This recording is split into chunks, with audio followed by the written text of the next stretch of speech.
filmando não, né? Eu já tô gravando, mas nem precisa aqui do... Podia estar gravando normal, beleza. Tranquilo. Pessoal, só pra saber de vocês. Falem duas coisas. Projeto, que eu tô vendo que tem 3 ou 4, de 3 a 5 alunos que estão ativos nesse segundo módulo, né? E não fazer o projeto não ganha certificado. Você pode até ter o... Boa noite, João. Pode até ter o conhecimento, né? Atividade 7, a gente já está na atividade 7, até agora a 7 ninguém fez. A 6 uma pessoa, a 5 3, a 4 4, a 3 7, a 2 8 e a 1 8. Então veja que até no segundo módulo só 8 pessoas ativas, né? Mas que eu diria que hoje 3 a 5. Então, como eu falei para vocês, a gente vai ter essa aula hoje, aula do dia 18. Dia 25, talvez eu traga algum conteúdo. Hoje a aula semana 8. Semana 9 e 25, semana 10 termina. Talvez eu traga algum conteúdo ou não. Né? A gente vai ver se estuda aí regras e SFM, eu vou ver. Mesmo que não traga em profundidade, mas só para vocês saberem como funcionam os algoritmos. Que é o caso aqui, né? Eu deixo um pouco mais profundo na apostila. A questão matemática, não vou entrar muito nisso. Por exemplo, hoje a gente vai falar sobre aprendizado bayesiano. E o aprendizado, assim, eu não acho que seja importante para vocês entender o algoritmo em si, você fazer passo a passo. Daria muito trabalho, o que ele vai fazer. Não é essa a ideia. Mas a ideia de que como o algoritmo funciona em geral, né, tipos de problemas que geralmente já tem se mostrado bom, né? Basicamente, quais são as técnicas que são utilizadas por trás dele, para você saber o que está sendo feito. E claro, é para classificação, é para regressão, né? É um algoritmo que lida bem com alta dimensionalidade. Isso é mais importante do que saber implementar o algoritmo. A matemática por trás disso, tá?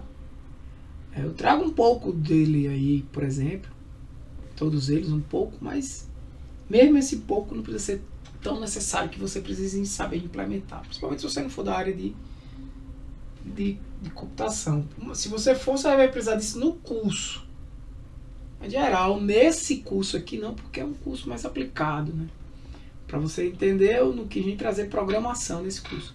O que eu vou trazer nos próximos, caso venha a ter. Então, outra pergunta, a primeira era essa, saber de vocês dos projetos, se alguém quiser falar. Porque eu recebo até dia 15 de outubro. Aula até dia 25. Eu recebo até dia 15. Ideal que entregue antes, pessoal, para dar tempo de não ficar na correria de gerar certificado de vocês. Se bem que o de vocês já... Não, mas tem um certificado do segundo curso. Se me entregar no dia, me dá uma agonia, porque eu vou ter que correr atrás de assinatura, e tem prazo lá. A ideia é que você entregue antes. Inclusive, eu estou pensando em já criar o certificado de quem estiver participando, independente se ele vai entregar ou não. Se ele não entregar, aí eu não entrego o certificado, né? Mas pelo menos se o cara entregar, eu já estou com ele pronto lá. Primeira coisa era essa. E segundo era, pessoal, tem que ver se vai ter quórum para o módulo 3. Módulo 3 a gente iria entrar em redes neurais e sistemas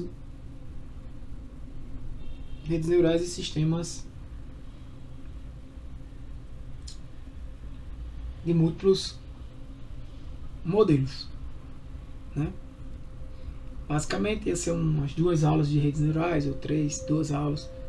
Aí lá a gente ia ver uma aula de Bagging. Aí ia ver um pouco mais de Handle Forest, que é uma floresta de árvores, que eu comentei já. Aí ia ter também aula de Boosting. Aí Stacking. né? Entrou mais um, né? Então tem 4. Stephanie, 4. É o que eu imagino, é que 5 alunos. Se esses 5 alunos aí finalizarem, né? Entregar o projeto para... Então seriam esses assuntos, né? Talvez eu traga até algumas coisas mais específicas, como modelos dinâmicos, né? Enfim, dá para trazer ao menos a teoria disso para vocês. É coisas que, por exemplo, não dá para implementar no ECA, a maioria deles. Você teria que baixar o código e implementar em Java mesmo, na mão. Boa noite, Stefan. Então, assim, é bom vocês aí até o final, até o final do mês, decidir se vai ter esse curso. Porque se não for ter, eu vou ter que botar outro no lugar. Eu vou abrir programação e Excel. Só estou definindo os horários, mas muito provavelmente Excel vai ser de 6 horas na quinta, programação de 7h30, programação em Python. Aí é diferente do que está tendo agora para quem está fazendo, tá?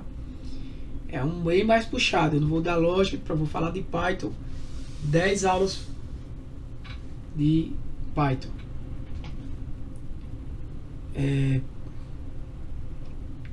Com atividades nas 10 aulas. Seriam 2 meses, né? E Excel é a mesma coisa. Caso tenha, vocês continuem, aí eu acho que vai ter ainda espaço da minha carga horária para o de vocês. Aí vocês seriam de 9 horas na quinta-feira. Seria um em sequência do outro. Talvez eu até coloque Excel também na terça. Porque aí eu faria em 5 semanas. Né? E vocês ficando, o curso iria começar dia 9. Porque eu termino de programação dia 2. Um timezinho. De vocês dia 25. E aí dia 9 eu começaria os 3. O terceiro módulo de vocês, o de Excel e de programação. Se vocês não forem fazer, é provável que eu duplique a aula de Excel para terça e quinta, para terminar logo. E depois entre com um curso de inteligência de negócio, que é usando Excel também. Mas aí vai depender de vocês. Se vocês quiserem, a gente estuda junto aí. Redes neurais, sistemas múltiplos classificadores. E a gente vai na mesma pegada. Né? Eu até, para esse é até mais simples para mim, porque boa parte eu já tenho desse conteúdo. O de inteligência de negócio me daria até mais trabalho. Apesar de ser bem mais simples o curso. Mas eu só faria se fosse já continuando a turma. Né? Tivesse pelo menos 8 alunos, aí 7, 8 como estavam vindo. Não, pessoal, a gente vai fazer. No caso, já tiveram entregue o projeto, não vai precisar fazer um novo projeto. Vocês podem só adicionar um modelo de múltiplos classificadores ou adicionar uma rede neural para testar. Né? Você faz só dar uma incrementada no seu projeto. Você não vai precisar coletar dados, criar nada de novo, né? Mas você pode só adicionar um método lá para testar o que já existia, para ver se melhora, enfim. O principal ponto, pessoal, nesse projeto é vocês terem cuidado com a questão de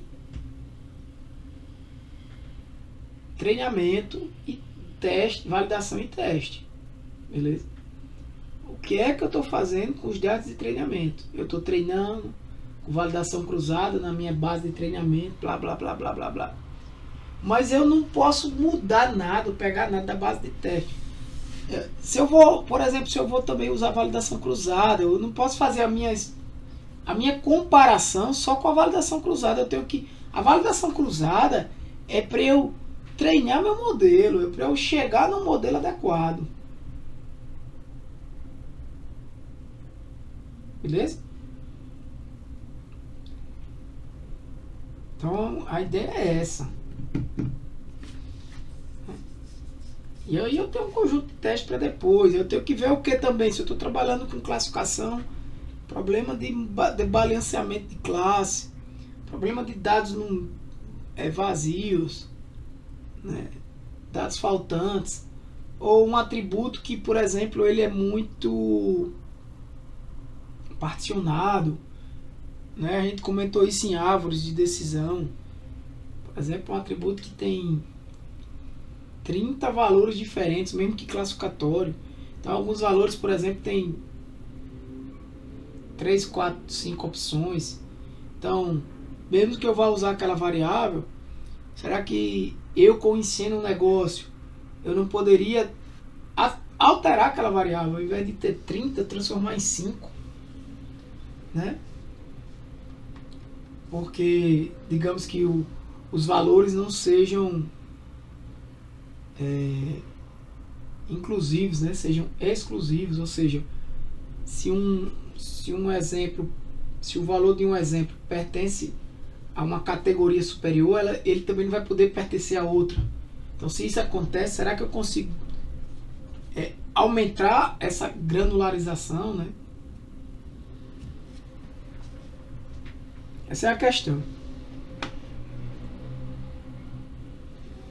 Então, bora lá. Eu vou atualizar aqui já estou compartilhando a tela no material de vocês. Esses modelos preditivos, já vou botar o mais novo que eu tenho aqui.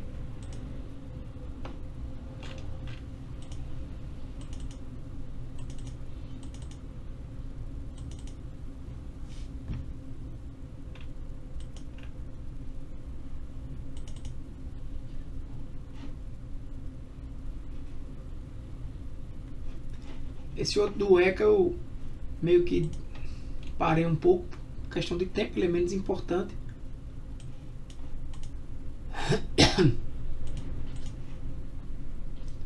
Mas depois com calma eu vou fazendo ele. Para quem aqui os slides.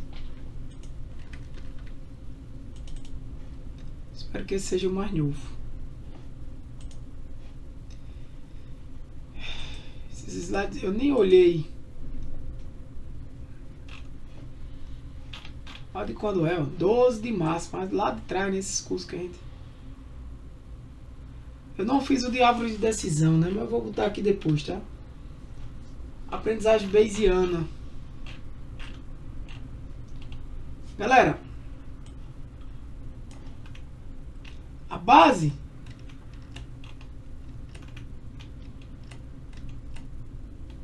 eu vou ver se eu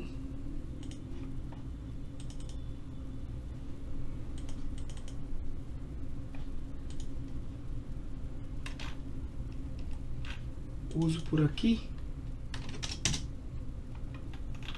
em cima. A base do aprendizado bayesiano é probabilidade, né? Então aqui no início do material eu dou uma revisão de probabilidade, né?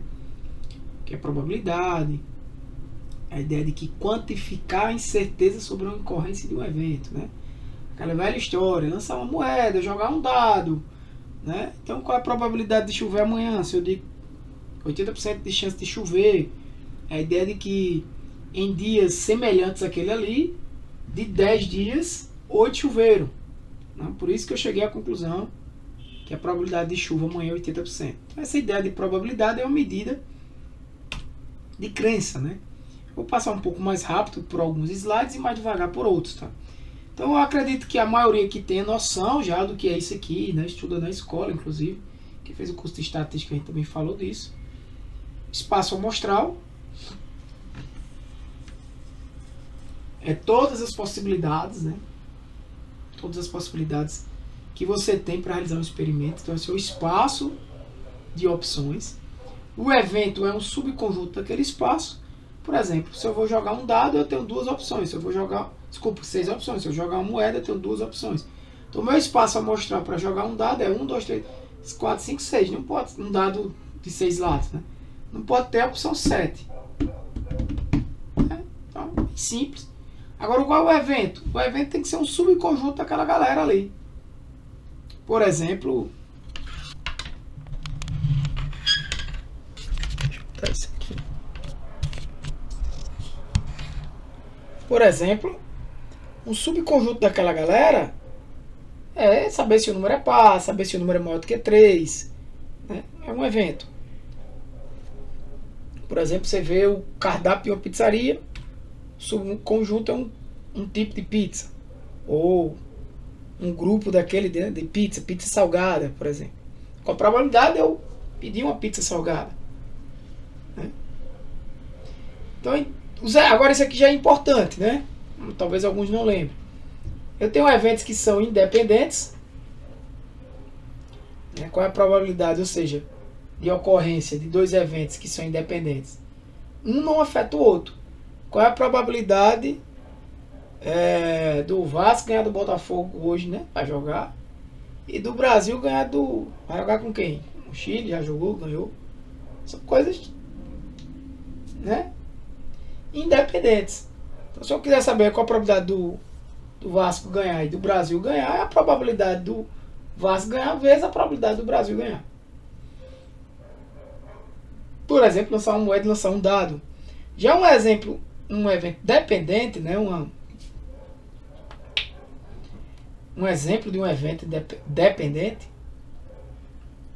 é quando eu quero saber o resultado de algo, mas eu já tenho informações do outro.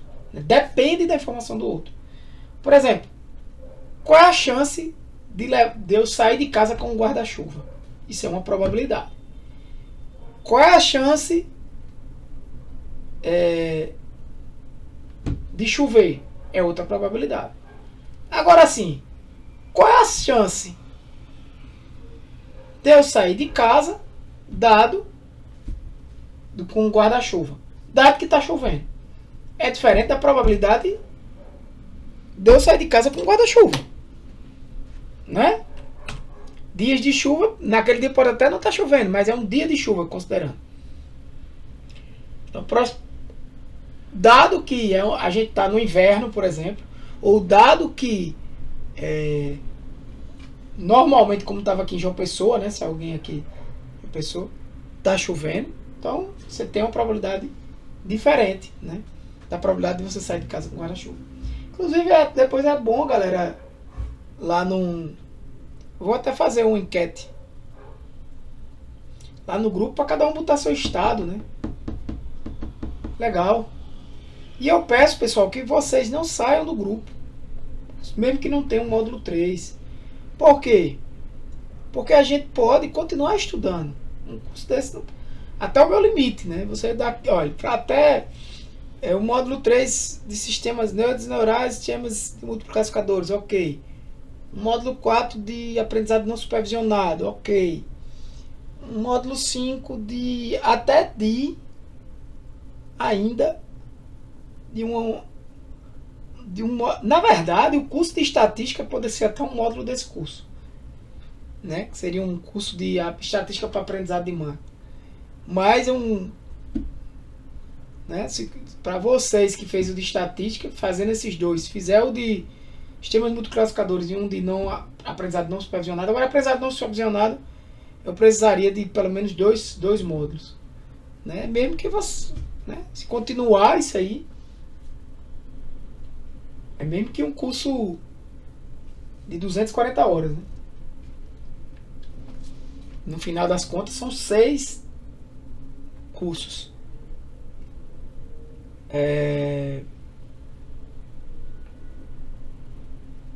Então, galera, a probabilidade condicional é a chance de um evento acontecer, dado que outro já aconteceu, né? É assim que eu represento ela. Probabilidade de A acontecer, dado que B aconteceu. E sem precisar chegar nos cálculos, né, para poder chegar nessa solução, como é que eu calculo isso, né? Probabilidade de A dado B é diferente da probabilidade de A. Então, a probabilidade de A dado B é a probabilidade de A e a probabilidade de B, né, dividido pela probabilidade de B. Lógico, essa probabilidade de B tem que ser maior do que zero. Qual a probabilidade de eu sair com guarda-chuva, dado que vai chover? Dado que choveu, né? Dado que a gente está em período de chuva. É a probabilidade de eu sair com guarda-chuva e de chover, certo? Probabilidade de A inter B. E veja que não são eventos independentes, né? Porque se fosse, cairia nisso aqui. E aí cancelaria, né? P de B com P de B, sobraria P de A. E aí a gente ia chegar à conclusão que P de A dado B é igual a P de A. Mas isso é mentira, né? Então, é até uma prova de que isso aqui não é a ideia aqui é que eles não são eventos independentes. Então, 30% da turma usa óculos, por exemplo. Isso é uma probabilidade. A turma, quantos usam óculos? 50% desses estudam à noite. Então, qual a probabilidade do cara estudar à noite, dado que ele usa óculos? 50%. É isso que ele está dizendo aí. A probabilidade de estudar à noite, dado que ele usa óculos. 50%. Ou seja, a turma da noite, 50% usa óculos. Então, isso é uma probabilidade condicional. Outra coisa, por exemplo, dentro de uma sala, por exemplo, um evento B, qual a chance de encontrar alguém com a característica do evento A? Né? O evento A é algo geral, por exemplo, torcedor do Flamengo, evento A. Qual a probabilidade do cara ser torcedor do Flamengo? Sei lá, dizem que é 20%, né? 0,2. Qual a probabilidade do cara ser torcedor do Flamengo? Desculpa. Qual a probabilidade do cara ser torcedor do Flamengo? Mas naquele grupo ali. Dado que ele estuda naquele grupo ali, que ele estuda naquela turma. Entende? Acho que não fica difícil de entender isso aqui, né? Então, continuando, e eu estou indo aqui de forma mais rápida e resumida para não demorar tanto, um teorema básico, que é o teorema de Bayes da probabilidade estatística. O que é que ele diz? O teorema de Bayes ele conecta a probabilidade condicional nas duas direções, ou seja, a probabilidade de A dado B, dado a ocorrência de B, e a probabilidade de B dado a ocorrência de A. Né? E isso aqui, cada carinha desse vai ter um nome, e a gente vai saber já já. É esse conceito, é essa ideia que é mais importante que você saiba para compreender como o algoritmo bayesiano funciona. Porque no fundo ele fica usando probabilidades, baseado na base de treinamento lá, e no final das contas ele simplesmente faz um cálculo de probabilidade como esse. É um algoritmo simples, né? Eu acho que dos algoritmos, pessoal, que a gente estudou, todos eles têm várias limitações. Mas dos mais simples de entender é o KNN, o de regras, que vai ser... eu vou ver se eu trago ele na próxima aula ou na última. E o de...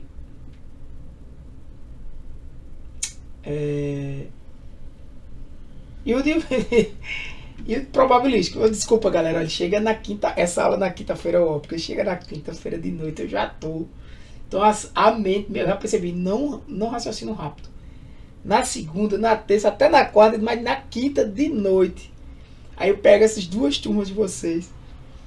Mas tá bem. Então, é o bayesiano, é o mais simples, né? Acho que só o KNN é mais simples. A ideia por trás, né? Então, a regressão logística é complexo, você envolve ali uma derivada no fundo, para chegar a encontrar a regressão linear, né?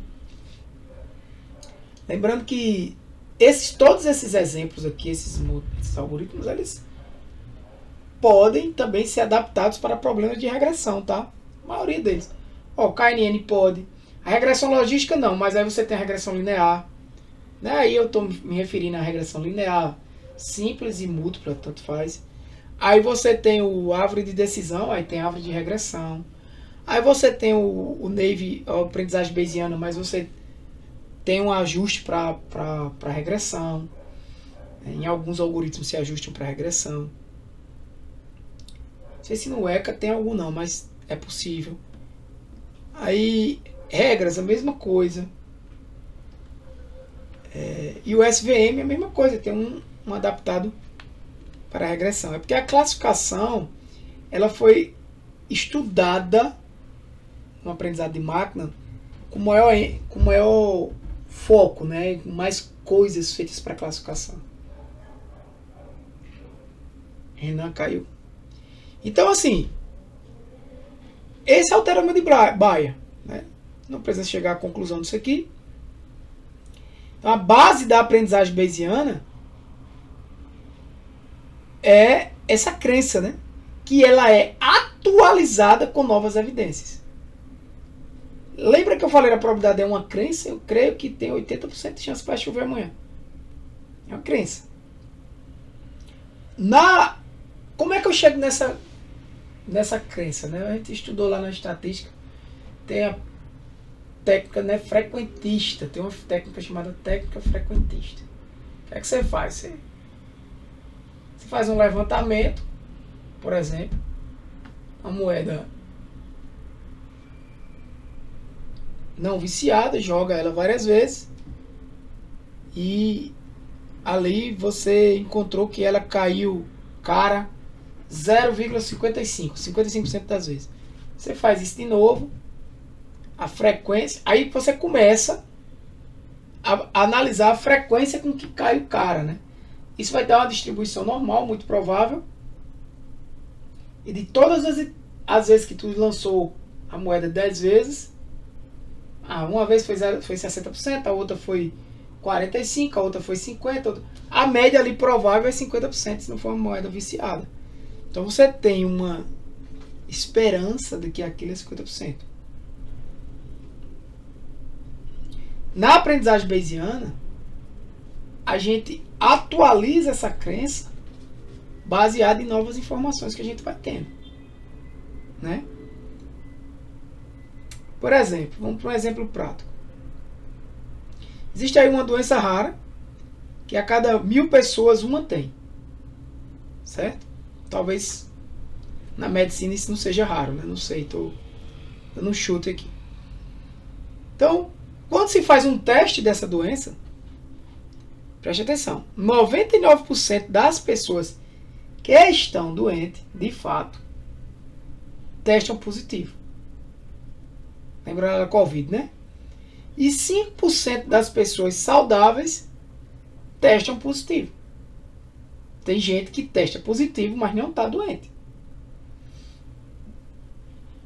Esse primeiro exemplo aqui, eu poderia até botar verdadeiro positivo.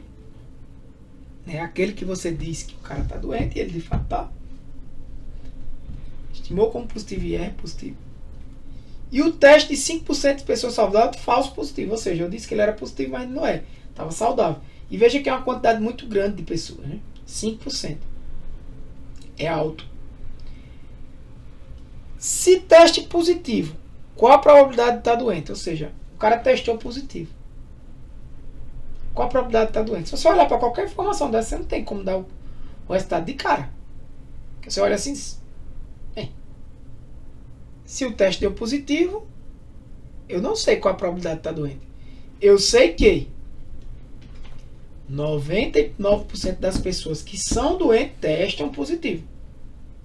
E que 5% das saudáveis também testam positivo. Então eu vou lá. Probabilidade de estar doente, 0,001. 1 para 1000. Vou dividir por 1000 aí. 3 valores à frente da vírgula.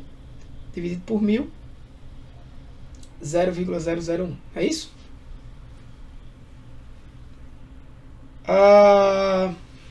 Que é exatamente 0,1%.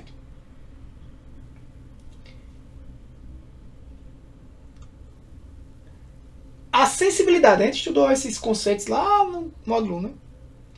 Sensibilidade. Ou seja, qual a probabilidade do cara testar positivo, dado que ele está doente. Veja que o que ele quer é o quê? Se o teste foi positivo, qual a probabilidade dele estar doente? Ou seja, o que ele quer é o inverso, né? Qual é a probabilidade de estar doente, dado que o teste foi positivo? É isso que ele quer. Está lá embaixo. Aí. Agora, qual é a probabilidade do teste ser positivo, dado que o cara está doente? Ele já me deu essa informação. Ó, se ele estiver doente, a probabilidade de dar positivo é 99%. E se ele estiver saudável, há uma probabilidade de dar positivo de 5%. Mas, se eu perguntasse, e qual a probabilidade de dar negativo se ele estiver saudável? É 95%. Ó, mas não é isso que ele está querendo. O que ele quer é a probabilidade de estar doente, dado que é positivo. Ok. Se eu partir para cá, eu vou pular isso. Probabilidade de estar doente, dado que é positivo, e for para essa fórmula aqui, ó, teorema de Bayes.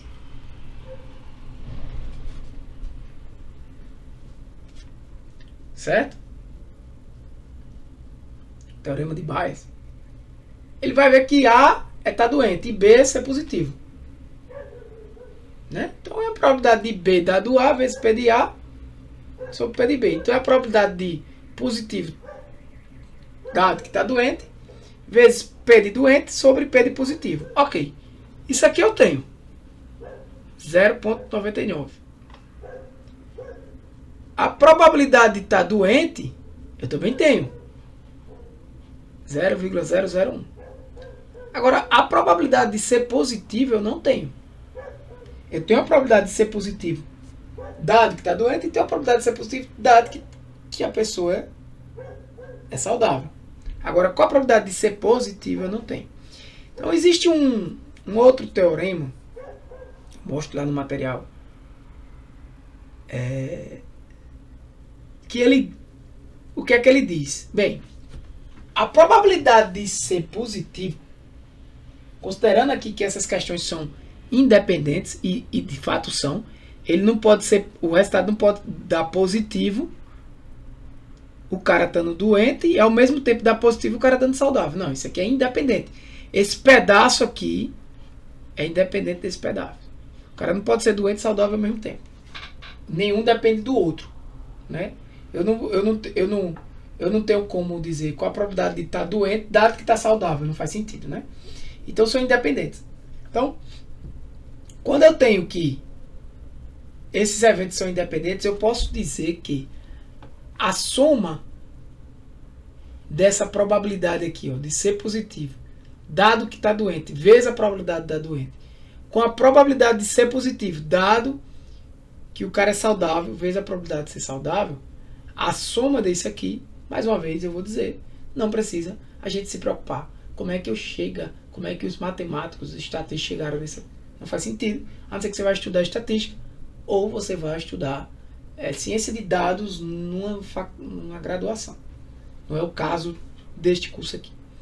E mesmo assim, muitas vezes nem isso é visto. Então a ideia aqui, eu, por exemplo, estudei isso aí quando eu paguei estatística no doutorado. Aí a gente estudou, a professora mostrou lá como é que chegava, mas mesmo assim, na prática, a gente usava direto a forma. Né, no papelzinho lá, escreve. Então a probabilidade de ser positivo, na verdade, é a probabilidade de ser positivo, dado que eu sei que o cara está doente, vezes a probabilidade de estar doente. Mas a probabilidade de ser positivo, dado que o cara é saudável, vezes a probabilidade de estar saudável. Se você fizer isso com conjuntos, você vai chegar nessa solução. Se você pegar lá a probabilidade dos caras que são positivos e o grupo que é doente. Agora o grupo que é doente, positivo. Né? Então se você quer capturar só quem é positivo, independente se ele está doente ou saudável, você no fim das contas vai chegar nessa soma aqui. Porque, veja bem, a probabilidade de ser positivo, dado que ele está doente, multiplicado pela probabilidade de estar doente, vai pegar uma parte dos positivos.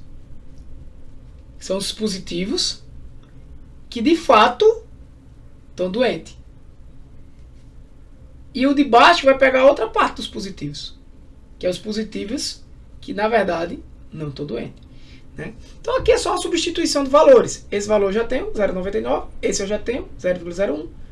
A probabilidade de ser positivo, dado que está saudável, eu também já tenho, que é 0,05. E a probabilidade de ser saudável eu também já tenho, porque eu tenho a probabilidade de estar doente. É 0,999. Né? Então, matemática básica, eu chego de que no teste, que a probabilidade de um teste dar positivo é aproximadamente 5%. Ou seja, 5% dos testes dão positivo. Aí eu só substituo aqui. E aí é interessante que quando eu substituo, eu chego à conclusão de que a probabilidade de estar doente, dado que o teste deu positivo, é baixíssima, né? Menos de 2%. Poxa, o cara está doente. O cara deu positivo. Ah, meu, eu tô dizendo, rapaz, a probabilidade de realmente você estar doente é 2%. Ou seja, por que isso acontece? Por que esse número é baixo? Esse número foi baixo porque esse número, o numerador aqui foi muito baixo. Mas se você olhar, por que esse número é muito baixo? Visto que esse é quase 1. Porque esse é muito baixo. Então, o motivo principal aqui é porque você tem uma doença rara. E o número de baixo, né? O denominador, ele é alto. E além de você ter uma doença muito rara, você também tem que a chance de dar positivo, a probabilidade de ser positivo, mesmo o cara estando saudável, é alta. Se você observar aqui, ó, a chance de dar positivo, mesmo o cara estando saudável, é 5%. Enquanto que a probabilidade de ser positivo é 5,1 praticamente. Né? Então, ou seja, ele tem muito falsos positivos aí. Por isso que tá lá embaixo, ó, 2%. Se você entender isso aqui,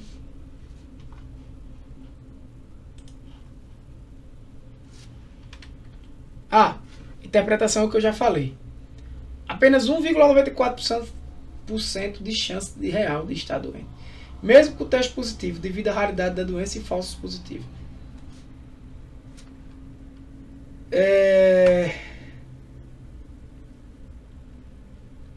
Só para fixar o conceito de probabilidade, imagina aí uma moeda viciada. A probabilidade de dar cara é 70%. Ou seja, a probabilidade não é 50-50. Né? Esse seria um exemplo de uma moeda viciada.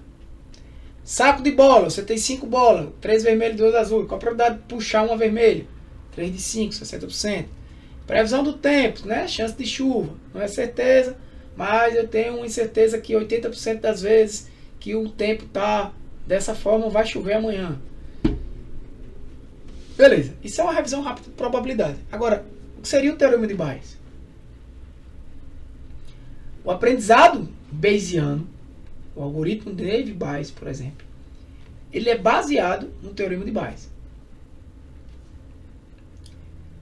O próprio exemplo aí da doença rara, né?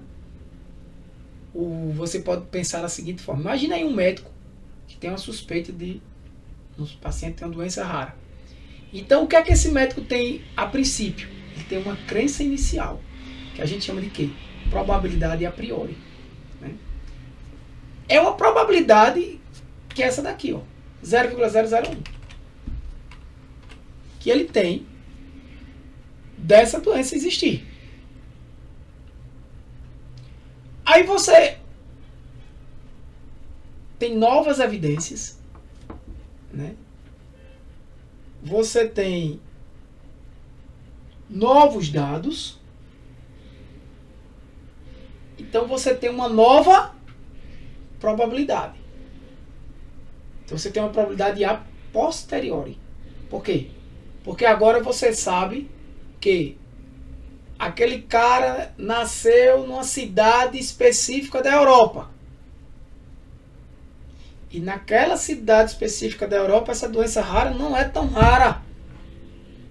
Então essa é a probabilidade posterior, ou seja, depois que eu tenho novas evidências, novas informações. Antes de tudo, não. Antes de tudo, eu só sei a doença rara no mundo todo. É 1 para 1000. Mas, quando eu tenho uma informação de que eu tenho uma nova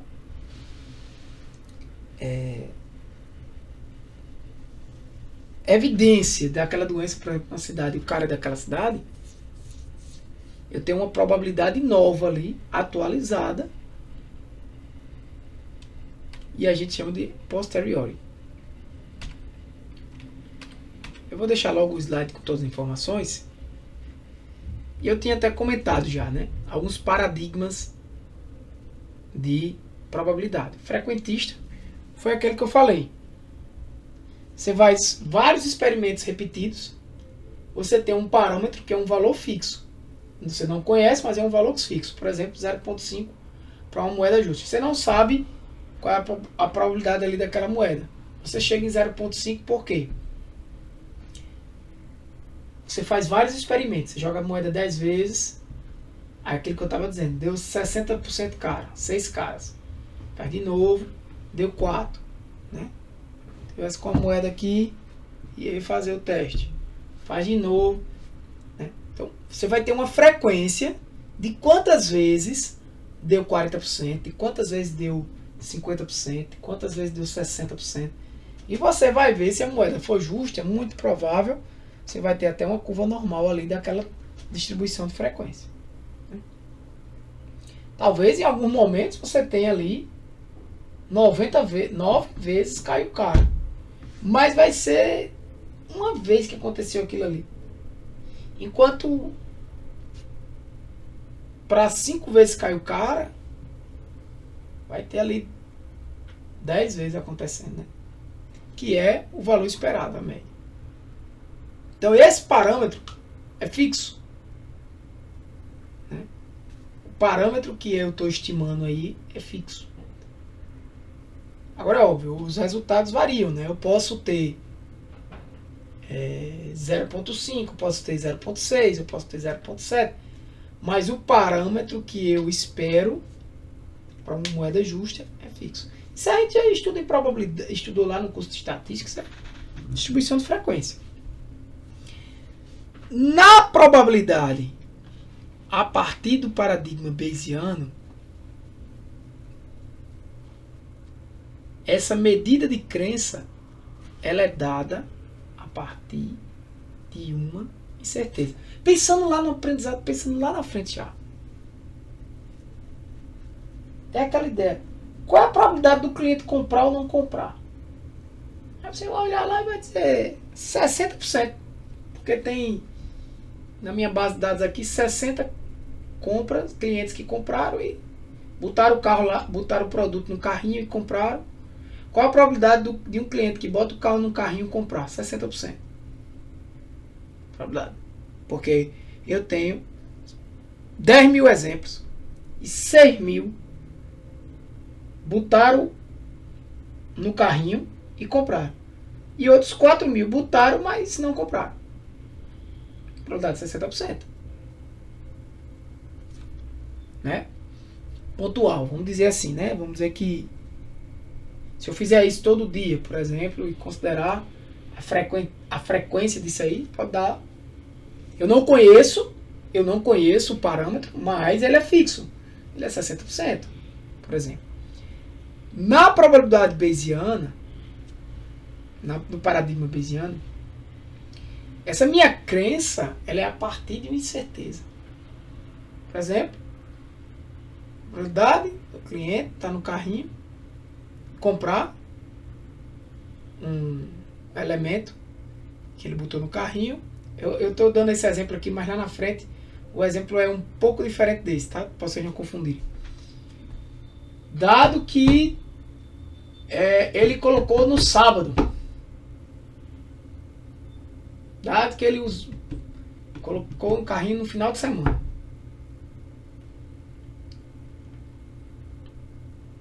Então eu tenho uma distribuição, o parâmetro, a variável, vai variar.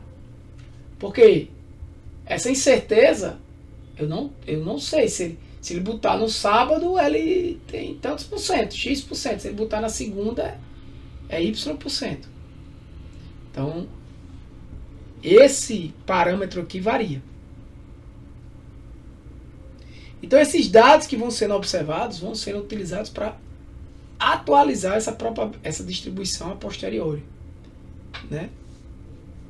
Ela vai sendo atualizada, ele vai olhando se eu botei ou se eu não botei, se eu usei no sábado, se foi na segunda, porque se eu não olhar, considerar nada disso, eu tenho uma probabilidade a priori. Por exemplo, começando com incerteza sobre θ da moeda. 9 caras em 10 lançamentos. Deu 0,9, né? Eu poderia aqui ter uma incerteza. Aqui eu já tenho uma certeza, né? Que não é uma moeda justa. Então a grande diferença, certo, é que o frequentismo tem um parâmetro fixo e o Bayesiano, o parâmetro é aleatório. Esse parâmetro dessa probabilidade varia a depender de uma incerteza. Eu estou gastando mais tempo aqui, tranquilo, Stefano. Você bota depois de um... Aí, ó, no time, que eu não estou nem olhando o time.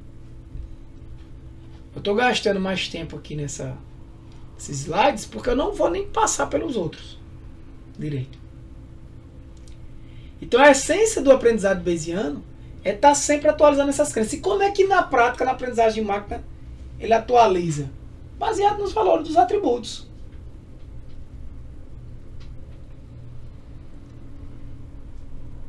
Então você vai partir da probabilidade inicial, que é a probabilidade H, né? A probabilidade a priori. Qual é a probabilidade dele realizar a compra? Agora, a partir de novos dados, você vai atualizando essa probabilidade. Por exemplo, qual é a probabilidade? O H é a probabilidade a priori, certo? Qual a probabilidade de H acontecer, dado que D aconteceu? Isso é a probabilidade posteriori. Resolvida com o que isso aqui? Teorema de Bayes. É a probabilidade de D acontecer, dado que H aconteceu, vezes a probabilidade de H acontecer dividido pela probabilidade de D. Então a probabilidade a priori é a crença inicial, P de H, ou seja, qual é a probabilidade a priori? A probabilidade a priori é a probabilidade daquele evento acontecer, o camarada comprar, independente de qualquer outra coisa. Aqui são o nome dos termos que eu disse a vocês que a gente ia ver. A probabilidade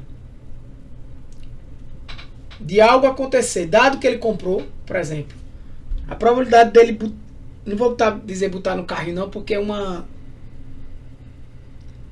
A probabilidade de ser sábado, dado que ele comprou, né? Vamos considerar assim. É a verossimilhança. Quão provável os dados D, ou seja, são comprováveis ser sábado, dado que eu sei, só sei que ele comprou. Qual a probabilidade de ser sábado? Não é a probabilidade de ser sábado normal. A probabilidade de ser sábado, dado que ele comprou. A probabilidade posteriori, que ou seja, é a minha crença ajustada, né? Como eu disse a vocês, as evidências que vão sendo atualizadas a partir dos dados, que é a probabilidade dele comprar dado que é sábado, né? E o fator de normalização, probabilidade D. Então, o exemplo que traz aqui, aluno em questão de múltipla escolha, acertar positivamente a confiança. Qual a probabilidade do camarada acertar, dado que ele estudou? É diferente da probabilidade dele acertar. Vamos dizer que ele fez 10 provas. estudou para algumas e não estudou para outras. Estudou para 5, não estudou para 5. Qual a probabilidade dele acertar uma questão? Nas que ele estudou vai ser uma coisa. Nas que ele não estudou vai provavelmente outra coisa. Então, qual a probabilidade dele acertar, dado que ele estudou? Qual a probabilidade dele acertar, dado que ele não estudou? Diferente. Aí a ideia essas analogias que eu faço, às vezes aqui boto, peço para Ziar me ajudar. O GPS recalcula a rota de trânsito, porque ele tem uma probabilidade inicial de tempo. A probabilidade inicial de você chegar naquele tempo ali, de um ponto a outro. Mas aí ocorre eventos, existem eventos no percorrer do caminho, né? Claro que isso aqui eu não estou dizendo que o GPS faz isso não, tá, gente? Eu estou fazendo uma analogia para entender. Que dado esse evento, a probabilidade é atualizada ali, né? O tempo é atualizado, né? Então uma coisa é eu dizer qual a probabilidade dele comprar. Outra coisa é eu dizer qual a probabilidade dele comprar dado que é sábado. Então eu preciso saber, mas é óbvio que para eu estimar eu vou precisar saber a probabilidade de compra, eu vou precisar saber a probabilidade de ser sábado dado que ele comprou, eu vou precisar saber a probabilidade de ser sábado. Para fazer a probabilidade dele comprar dado que é sábado. E aí vocês já devem estar imaginando, então a probabilidade dele comprar dado que é início de mês. Qual a probabilidade dele comprar? Aí começa a vir os atributos, né?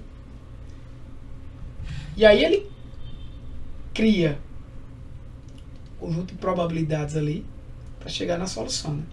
Então a distribuição a priori, a probabilidade de H, a crença sobre um parâmetro ou sobre uma hipótese antes dos dados, né? Eu tenho uma crença de que a probabilidade de cair cara é 50%. Eu tenho uma crença que entrar na sala escura e eu fazer algumas suposições do que pode ter ali dentro. Eu tenho uma crença sobre aquilo ali. É a probabilidade a priori. Prior. Antes de qualquer evento acontecer. A verossimilhança é a probabilidade de, por exemplo, no nosso exemplo lá, né? Dado que o cara sabe que aquilo ali aconteceu,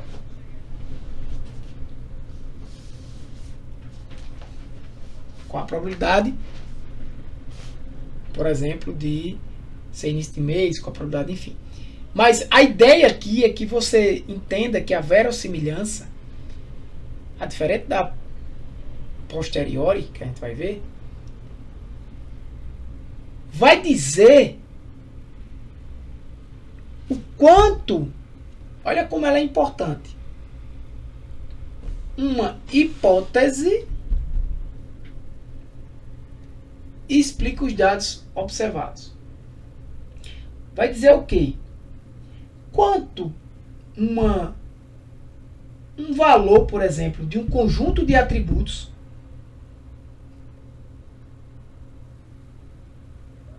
explicam um exemplo observado que aconteceu. Um homem que comprou um e-mail que é spam. Então essa verossimilhança, preste atenção, ela vai medir o quê? Quão bem uma hipótese. Qual a hipótese? A hipótese de que quando eu tenho isso nos atributos, o cara compra. Ou quando o texto tem isso, o e-mail é spam. Então, mede quão bem uma hipótese explica, a hipótese é essa, os dados que estão sendo observados. Então, quanto mais essa hipótese explicar os dados observados,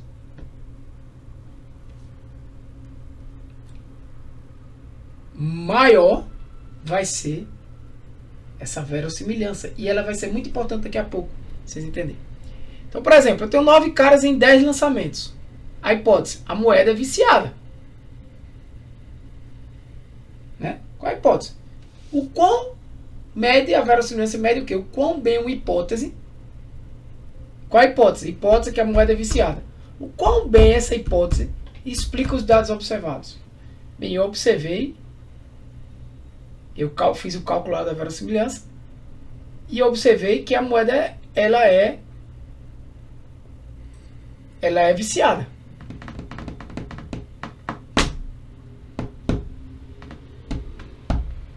A gente comparar, se você fizer os cálculos, você vai comparar. Ela é viciada ou ela é não viciada? Ela é justa. Considerando essa proporcionalidade aí, você vai ver que essa hipótese dela ser viciada explica mais. É óbvio, né? Olhando assim é fácil, né? A hipótese dela ser viciada explica mais os dados observados, que é de 9 caras para 10 lançamentos, do que considerar uma moeda justa, achar que uma moeda dessa é justa.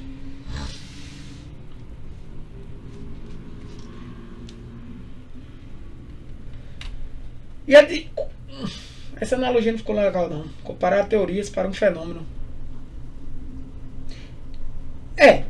Faz sentido. Imagina aí que você tem um fenômeno e você tem várias teorias para ela. O que é que a verossimilhança vai dizer? Para cada teoria ela vai medir quão bem cada hipótese que você tem, cada teoria que você tem explica aquele fenômeno.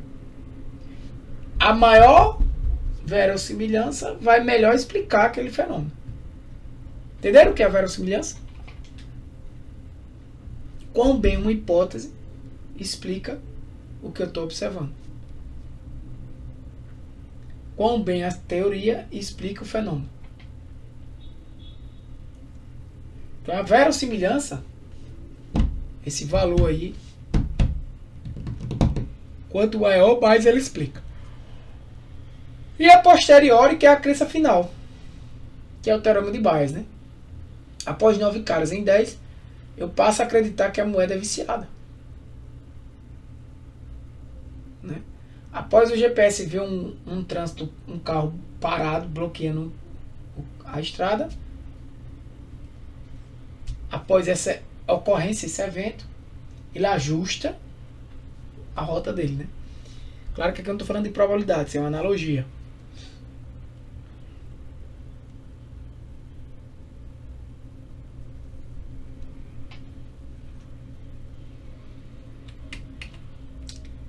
Como é que o Navy Bayes funciona? E talvez isso assuste algum de vocês, não se preocupem.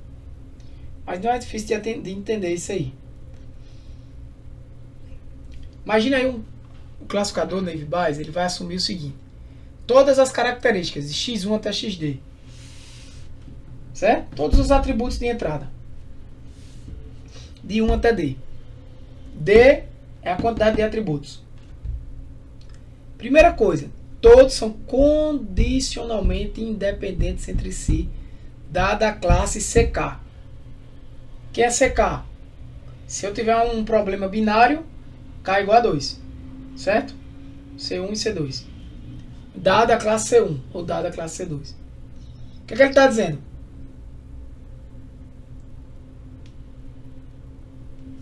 O classificador Navy Bayes assume que todas as características x1, x2, x3, x4, x5, x6, xd, desculpa, são condicionalmente independentes entre si, dado uma classe. Ou seja, primeira coisa, ele vai considerar que a probabilidade de alguma coisa acontecer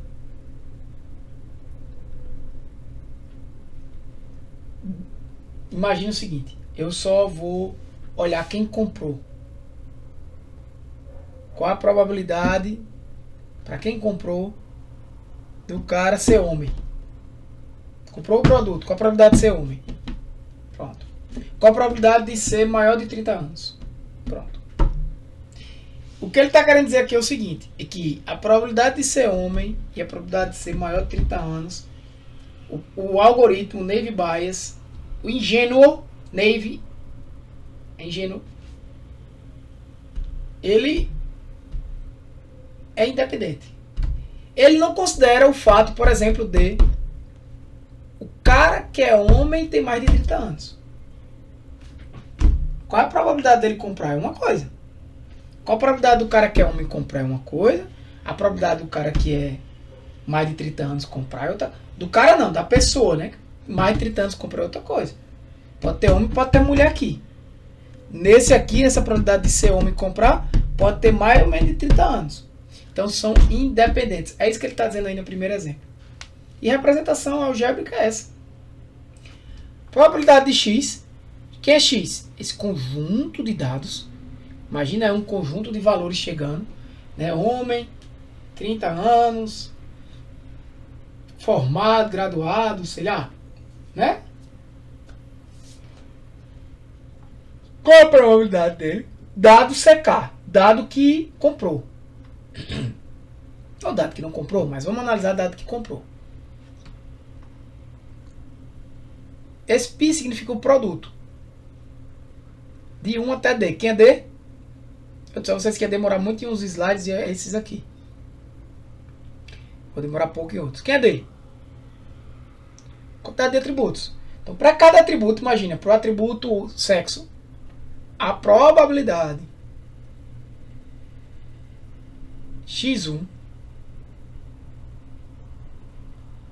Qual é a probabilidade de x1 aqui no atributo sexo, dado que ele é, qual a probabilidade de ser homem, por exemplo, dado que ele é, que ele comprou, dado C2, que é a classe que ele comprou, vamos dizer, multiplicado, π é multiplicado, assim como o Ezinho ali é somatório, pela probabilidade do 2, dele ser mais de 30 anos, dado que ele comprou. Então, eu tava até aqui, eu não tinha nem visto. Essa suposição muitas vezes é irrealista, porque ele não está considerando a junção das coisas. Aí é ingênuo, ele usa independentemente. Muitas vezes é produzido bons resultados, mas o cálculo fica simples, né? Muitas vezes é produzido bons resultados para problemas práticos, especificamente problemas de texto e problemas binários também. Já tive bons resultados com Navy Bayes. Pistas em um inquérito são independentes, conhecendo o suspeito. Clássico, por exemplo. É como se você analisasse o pessoal da área de direito aí, né? Vários elementos, pistas, mas de forma independente. Eu analiso isso, eu não conecto uma coisa com a outra. Ah, qual é a probabilidade de um cara que mora nessa cidade cometer tal crime, tal. E a probabilidade de ser homem cometer tal crime, tal. Mas não de um cara que é homem daquela cidade. Ele não analisa isso.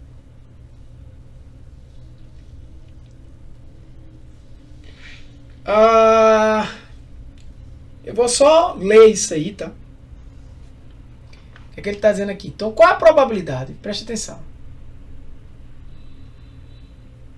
Isso aqui é o contrário desse. Dado de x, dado CK é uma coisa. Aí aqui que eu acabei de explicar. Agora, qual a probabilidade de CK? Ou seja, qual a probabilidade de comprou C2 aqui? C2 é igual a comprou. E C1 é igual a não comprou, por exemplo. Dado um conjunto de valores de atributos de entrada. É isso que ele está dizendo aqui, x. É igual ao quê? É a probabilidade de CK, ou seja, a probabilidade de C2, que é fácil de calcular, né?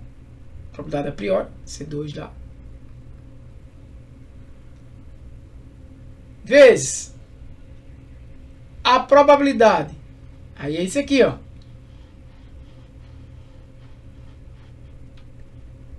de CX, o número lá que ele comprou, dado que é CK, que é comprou, ou seja, a probabilidade de aquele conjunto de atributos, dado que ele comprou, esse produto aqui, né? É a probabilidade de ser fulano dado que ele comprou, vezes a probabilidade de ser cicrano, né? De ser homem, dado que ele comprou, vezes ser maior de 30 anos, dado que ele comprou. Isso aqui é uma multiplicação independente. É como eu disse, ele não vai considerar se você é maior do que 30 anos e é homem. Tá aqui, ó. Esse resultado. Dividido pela probabilidade daquele conjunto de dados, né, que ele chama de normalizador.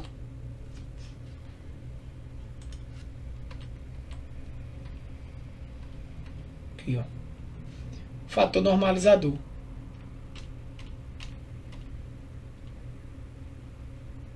Certo?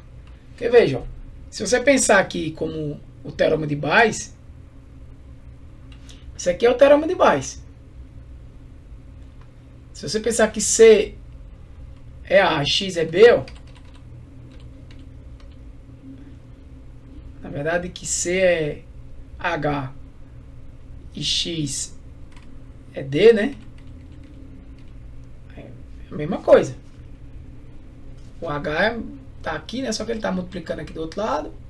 E o X é o que tá aqui embaixo, que é o fator normalizador. A independência condicional é isso aqui, ó. Probabilidade de C de K, ou seja, a probabilidade de C de comprar, né?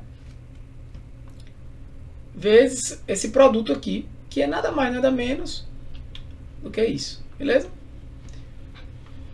Então o teorema de Bayes aqui é aplicado, cara. E o critério de decisão, o que é que o Neve Bayes faz? O que ele chama de máxima a posteriori, é o MAP, né? Isso aqui é a probabilidade a posteriori. Qual é a probabilidade de comprar dado o conjunto de atributos que eu tenho?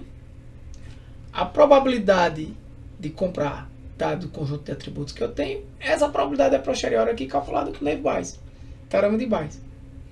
Então, o critério de decisão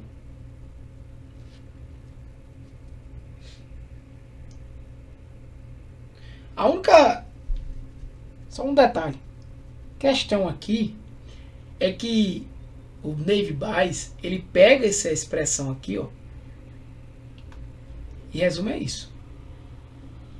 É essa primeira explicação aqui. Ele transforma isso aqui nisso aqui. Nesse produto, nessa independência condicional.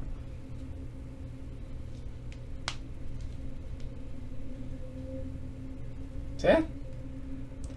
Então, a probabilidade de X é constante. Certo? Essa probabilidade de X aqui é constante.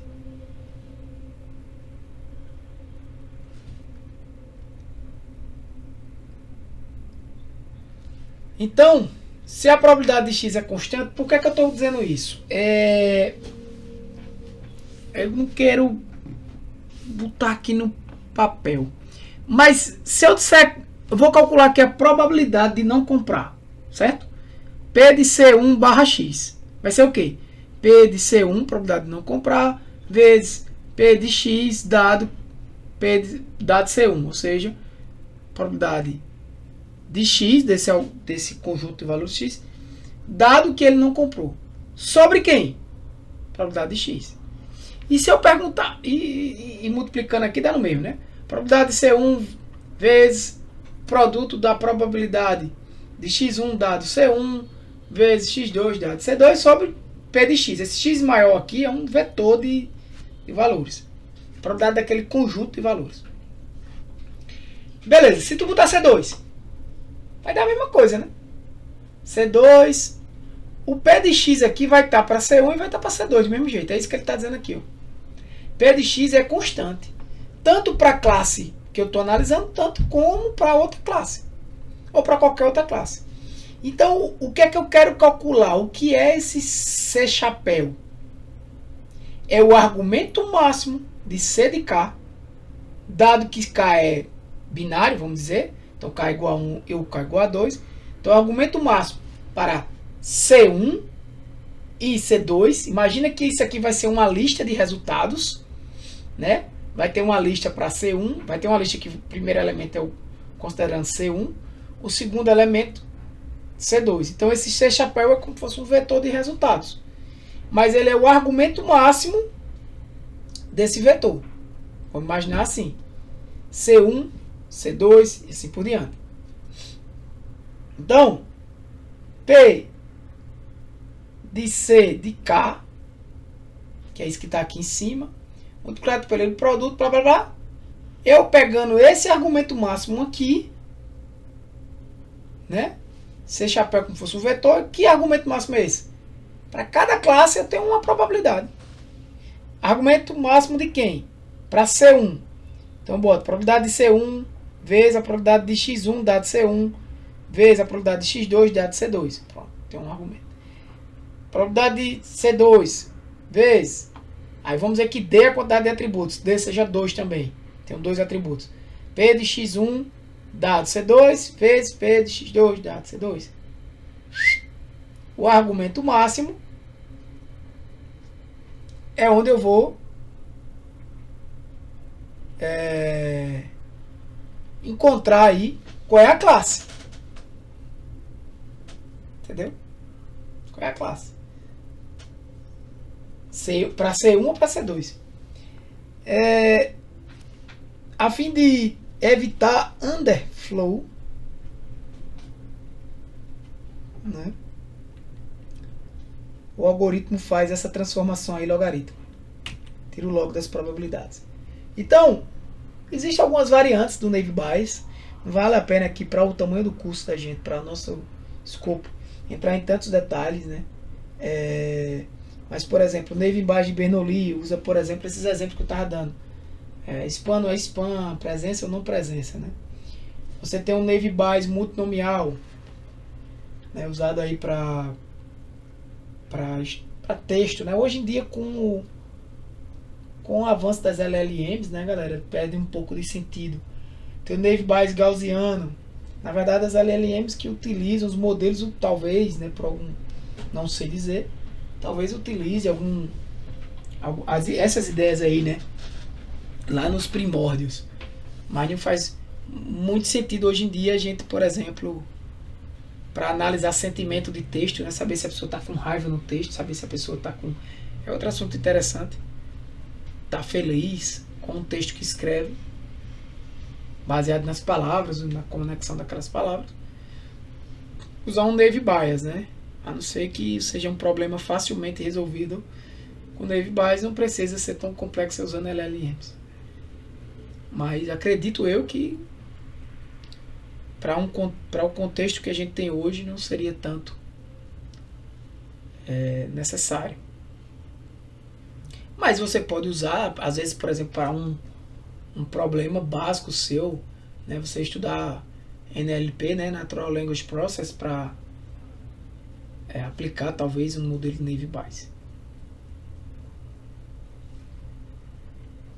Gaussian Naive Bayes, né, eles assumem aqui características contínuas, ou seja, os atributos que são contínuos, que são valores reais, condicionados a uma certa classe, vai estar sempre com a distribuição normal, né? Porque aqui a gente fez exemplos simples, né? Vou até mostrar um aqui agora. Exemplos simples para usando só classificação. Então, por exemplo, eu quero saber se o cliente vai comprar ou não, né? Então, eu tenho duas informações: se tem desconto naquele produto, né? Era essa a ideia mesmo. Se o cliente que botou o produto no carrinho de compra, né? Quando ele botou o produto no carro de compra, né? Era o que eu estava dizendo mesmo. Eu pensava que botar no carro de compra era uma variável, mas na verdade não era. Botar no carro de compra não é nada, é só uma condição para o problema, né?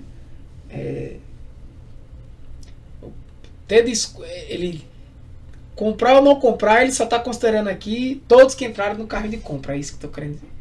Então, o desconto, né? Se a pessoa tem desconto, se não tem, se foi recomendado, se foi um produto que foi recomendado a ele, né, através de algum algoritmo de recomendação. Então, lá no material tem um exemplo aí com 20 exemplos, né, e está bem equilibrado, né, tem 10 exemplos de pessoas que compraram, 10 que não comprou, e tem 20 exemplos, né. Então a probabilidade de comprar P de sim é igual a 5, é 50%, 0,5, P de não também 0,5. E aí, o que é que a gente faz aqui? Faz uma contagem dos atributos, né? Qual a probabilidade de desconto C1, dado que ele comprou? Se você olhar lá na base, não é nem a probabilidade, era a contagem, né? Tem 10 pessoas que compraram, que tiveram desconto e que compraram, né? 10 pessoas. 2 pessoas que tiveram desconto, que não comprou. 8 que tiveram, que foi recomendado e que comprou, e 4 que não foi recomendado, que foi recomendado que não comprou. Preste atenção que aqui a ideia não é, isso aqui não tem que dar 20 não, né? Porque, por exemplo, pode ter exemplos que, pode ter não, vão ter exemplos que estão aqui, deu desconto 1, né? E que está aqui também, recebeu recomendado, ou seja, ele tem um para desconto e um para recomendado, e comprou. E ele tem um para desconto e um para recomendado e não comprou, né? Essa soma aqui é que não pode dar acima de 20, né? Esses 18 sims aqui não quer dizer que eu tenho 18 sim, porque aqueles, desses 18, alguns vão ser 1. Tá contando 2 vezes aí, né? Tanto que você pegar esses 18 e tirar todos que são 1, vai dar exatamente 10, né? Que é o que tem aqui. Então o que é que o algoritmo faz? Aí tem um exemplo de probabilidades condicionais com suavização de Laplace. Veja só, essa suavização de Laplace, aqui com esse alfa 1, é simplesmente para evitar, em outros parâmetros, que esse numerador seja 0. Porque pode acontecer, eu vou voltar aqui para matemática. Se, por exemplo, galera, aqui ó, nesse produto, C1, C2 comprou. Aí eu olho, probabilidade da variável 1 ser masculina, dado que ele comprou 0. Eu não tenho nenhum homem que comprou. Pode acontecer, uma base pequena principalmente, 0. Se der 0 aqui, por causa desse 0, tudo vai dar 0. E essa máxima verossimilhança aqui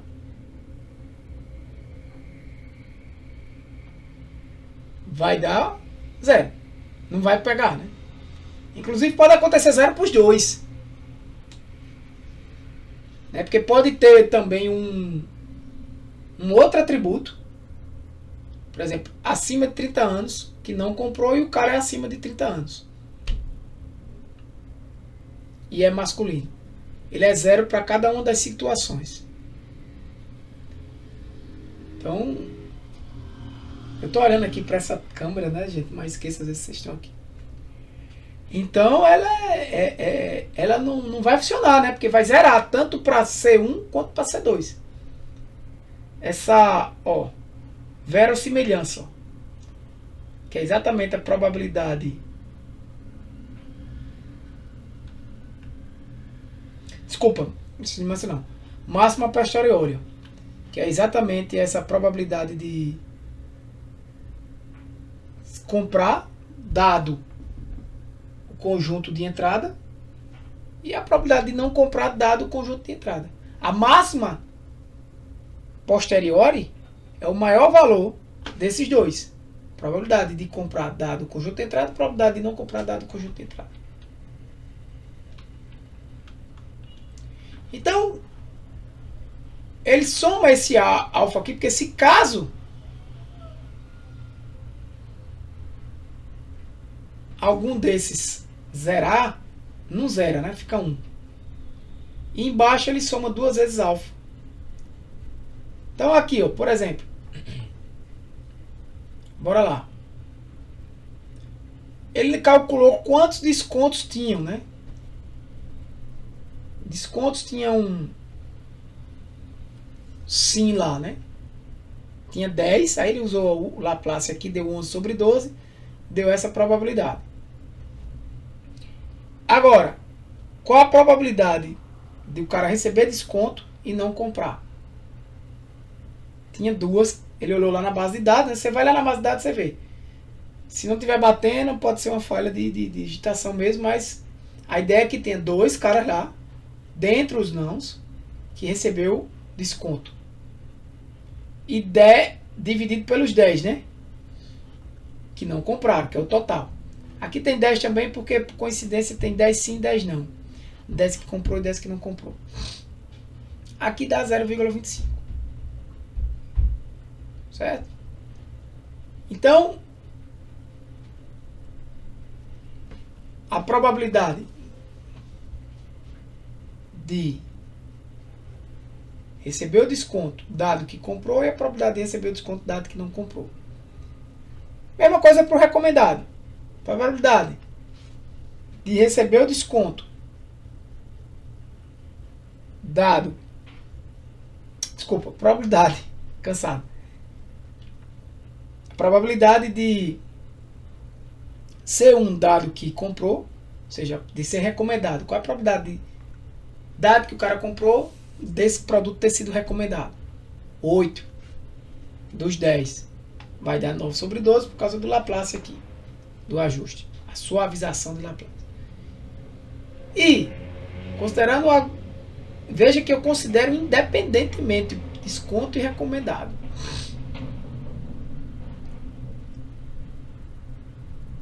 Quatro dos que não compraram tinham desconto, foram recomendados, e 10 dos 10, né? Então dá assim que tá isso aqui. Beleza. Aí, se eu voltar aqui, o que é que ele está dizendo? Probabilidade de CK vezes a probabilidade do primeiro atributo para CK, do segundo atributo para CK. Beleza. Como é que vai ser agora? As contagens foram ajustadas para o exemplo resolvido que o usuário forneceu, diferente da tabela inicial. Beleza.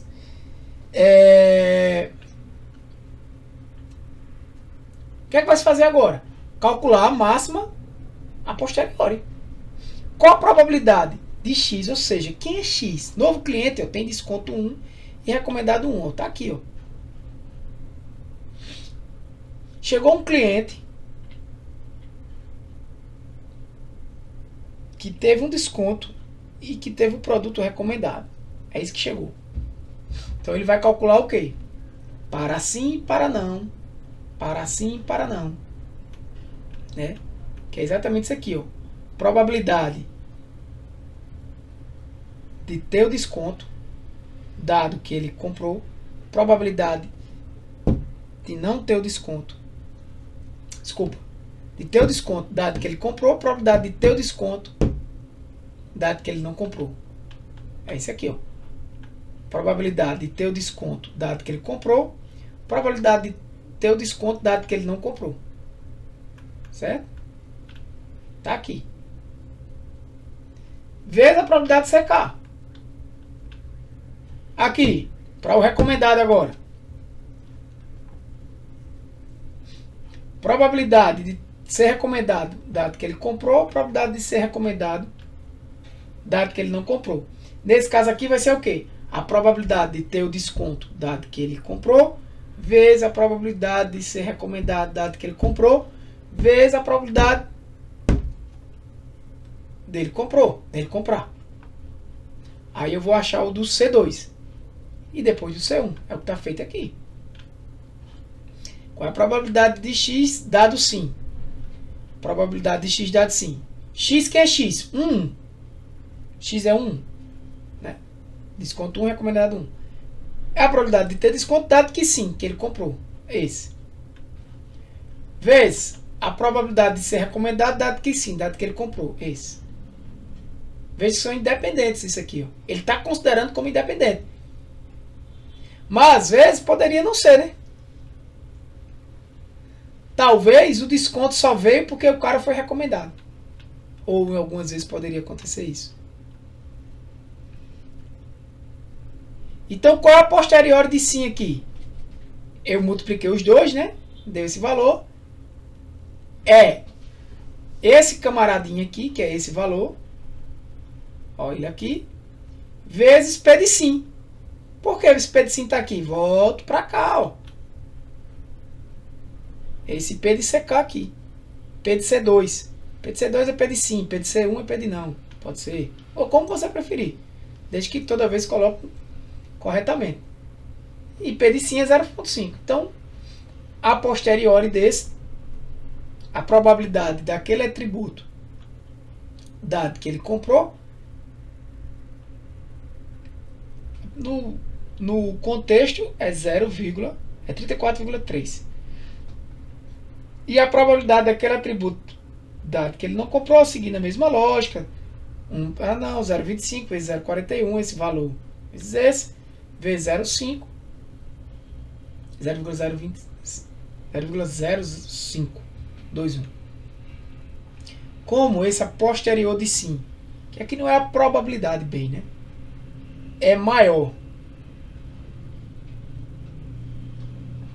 do que a de não, o classificador vai dizer que ele vai comprar.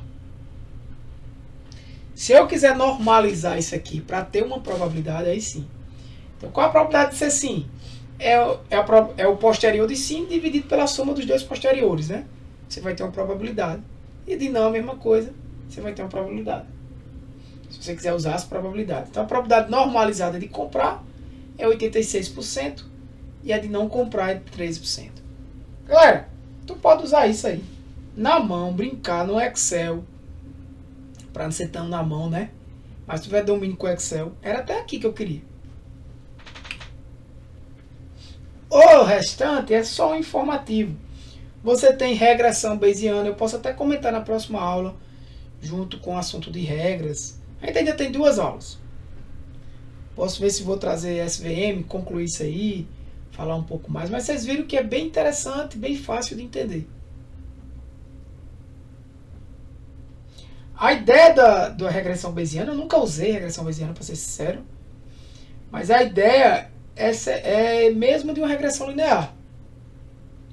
Ele vai ter os coeficientes, né, os betas, como variáveis só que aqui ele vai ter tratado como variáveis aleatórias. É diferente lá na regressão linear, você tem um modelo, uma reta, né? É como se aí você tivesse várias retas. Entendeu? Por exemplo, a ideia da frequentista é o que faz lá na regressão linear, né? Encontra valores únicos para os coeficientes que minimizam o erro. No bayesiano, busca a distribuição posterior dos coeficientes. Então é como isso aqui, ó. Na regressão linear você tem uma única reta. Aqui na regressão bayesiana você tem um conjunto de possíveis retas. É como se cada reta tivesse uma possibilidade, uma probabilidade. Cada uma com probabilidade, capturando uma incerteza. Então a probabilidade de um coeficiente, então como é feita essa inferência, né? A probabilidade de um coeficiente beta, dado x aqui, quem é x? X é um conjunto de entradas, é os dados de entrada. É todos os dados de entrada, é a base de entrada. E y, né? Em Python, quando vai se programar, é muito semelhante a isso. Dado isso aqui, né? Qual é a probabilidade desse coeficiente dado esse cara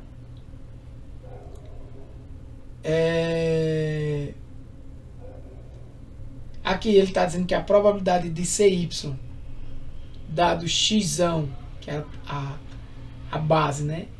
E o beta, vezes a probabilidade de ser o beta. Então, isso aqui é a verossimilhança dos dados. É isso aqui. Isso aqui é a distribuição a priori dos parâmetros. Você pode ter uma distribuição de vários parâmetros antes, né, a priori. Na regressão linear você só tem um parâmetro e você vai ter uma reta. Aqui é como se você tivesse várias retas.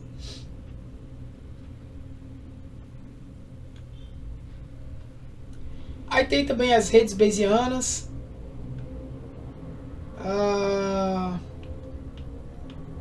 Isso aqui depois a gente pode dar uma... Aqui não, aqui vem aplicações, é só vocês lerem mesmo. Ó. Redes bayesianas, métodos aproximados. Redes bayesianas em Monte Carlo, talvez a gente possa comentar na próxima aula. Exemplos de problemas reais, aqui é só leitura.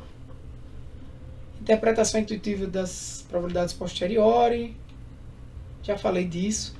Aplicações em classificação de texto, como eu falei para vocês. É muito popular o uso de métodos bayesianos. É como um bibliotecário que ao ler algumas palavras-chave já decide onde colocar o livro, né? Ao verificar se um comentário é positivo ou negativo, chama-se análise de sentimentos.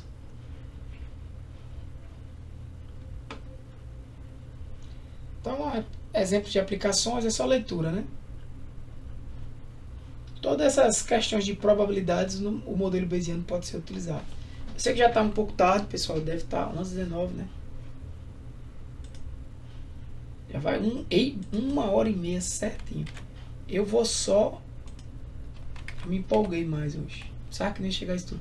Ah, galera, eu precisei formatar meu computador achando que era o... Mas era a memória. Mas o Windows já tava com aquele... A marcazinha também. Eu tô sem o ECA aqui.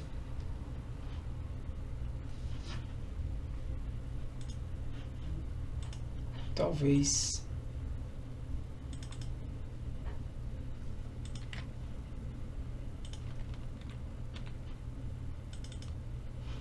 PCC.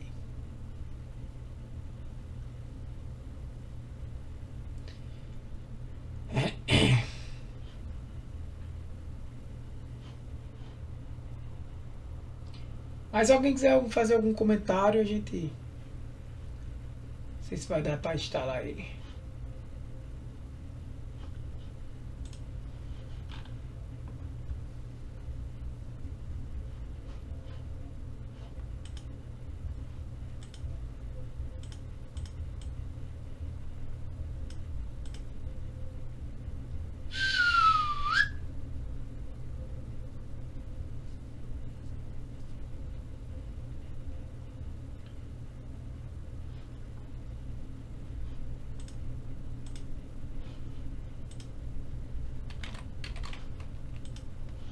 Rapidinho, né?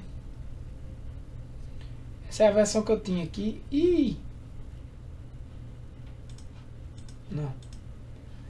E essa é a versão... Ah, essa versão tem aparecido 6,5. Eu vou procurar aqui no...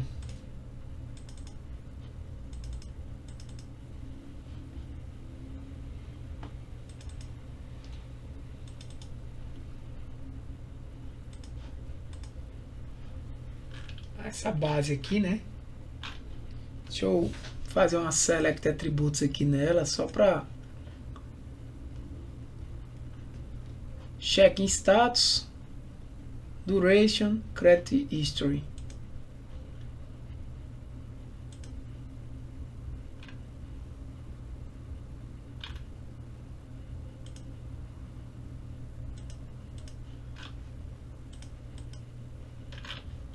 Então, se você vir aqui no classificador bias, ó, tem aqui o Naive Bias, tem o BiasNet, tem o Naive Bias multinomial, que eu comentei aqui, né, no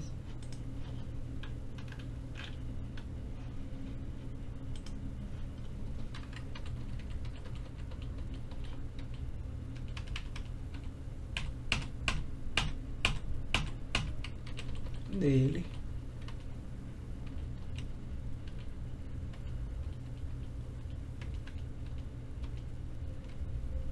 Bayesiana.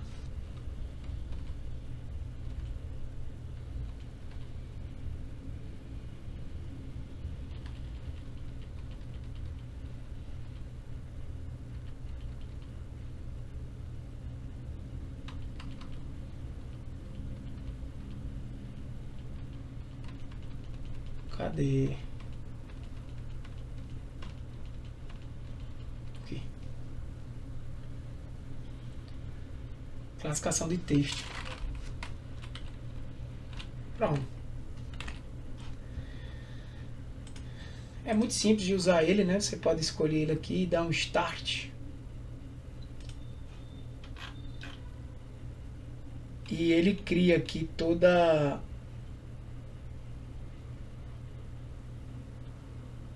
a ideia, né, ó, para o atributo check-in status, Duration, que é um atributo de check-in status, né? Duration e o credit story. Então veja que ele calculou aqui, né, valores que a gente mostrou lá como calcula para cada um dos atributos, para cada tipo de e um carinha desse, né? Menor do que 0, entre 0 e 200, maior do que 200 no check-in. Então ele calculou aqui aquela probabilidade, né? Por exemplo, para esse cara aqui, menor do que 0, dado que good. Aí ele calculou lá um valor, lembra? Deu 140, esse daqui deu 136. Tá bem próximo. Se você for olhar, por exemplo, todos os caras que são menor do que 0, provavelmente... ó.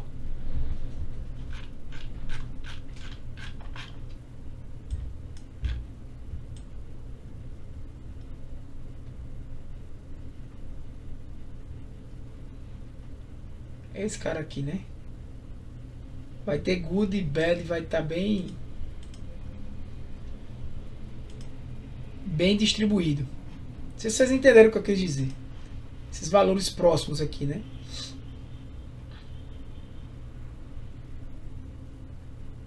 Diferente desse... aqui ele está calculando pela média. Um valor não é categórico, né?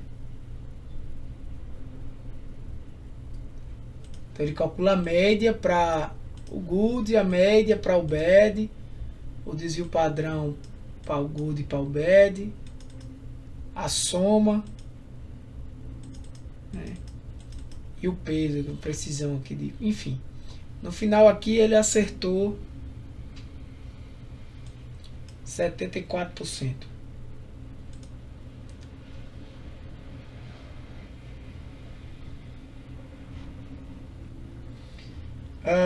Class for Nave Bytes Class for Zone Estimate to Class. Pronto. Se você botar aqui use training, ele vai dar um resultado bem melhor, né? Eu não. Ele não...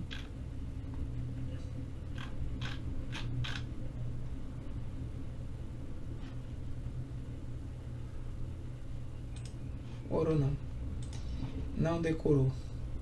Beleza, galera? Então eu vou parar por aqui, tá bom? Próxima aula a gente continua com mais algum algoritmo, talvez eu comente mais alguma coisa desse.